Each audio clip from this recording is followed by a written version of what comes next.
Jacinda was too scared to speak, but Rachel and Kirsty stepped forward. "You cannot take things that belong to other people," said Kirsty. "Just watch me," Jack Frost retorted.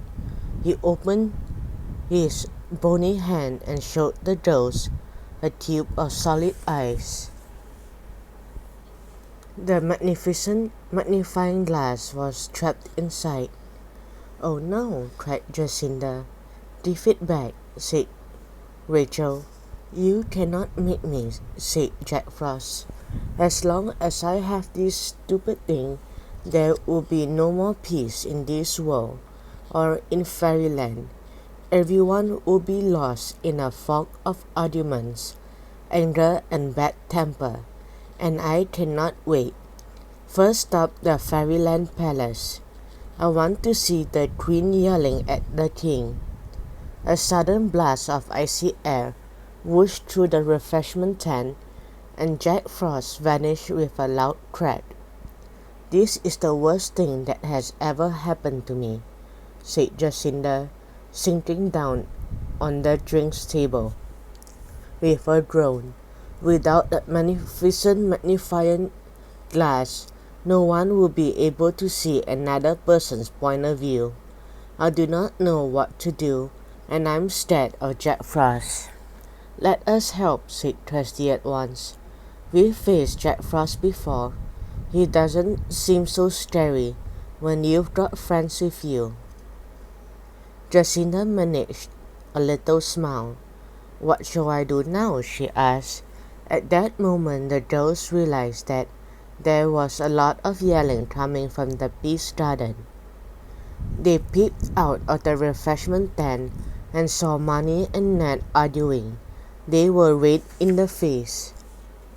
"You cannot use this spot for your stupid nature therapy course," Marnie snapped. "I'm still planting there."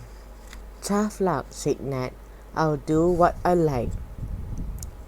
"Hey, I'm in charge around here," said Erica, stepping between them. "Shut up and listen to me." Jacinda shook her head. "This is all because that magnifying glass is in the wrong hands," she said. "Let us try to calm everyone down," said Kirsty. Rachel felt a rush of anger. "What a silly idea," she said. "We have to go to the palace and get that magnifying glass back." "There's no need to be rude," said Kirsty, folding her arms. "You are so bossy." "Only because I have the best idea," retorted Rachel. Jacinda pointed her wand at a little olive tree just outside the refreshment tent. Instantly one of the branches gave a shake and twisted its narrow leaves into 3 delicate garlands. 2 were human-sized and the third was tiny. No one saw the garlands fly through the air and land on the heads of the girls and Jacinda. As soon as they were in place, Rachel and Kirsty felt their anger melt away. "I'm sorry," said Rachel. "I don't know why I was so mean." "I'm sorry too," said Kirsty. "It must be because Jack Frost has taken the magnifying glass. Thank you for making us sensible again, Jacinda.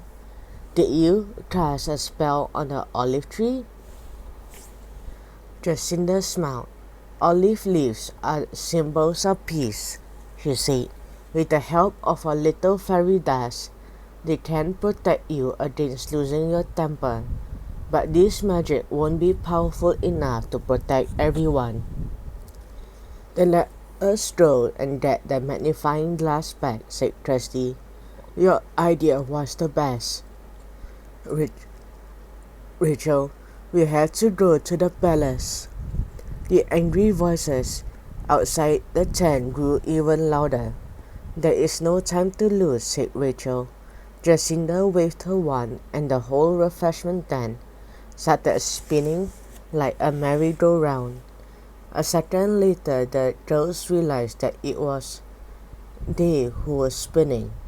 Dizzily they reached out for each other and held on tight as Jacinda's magic transformed them into fairies. Their filmy wings fluttered, and a flurry of golden sparkles whirled around them.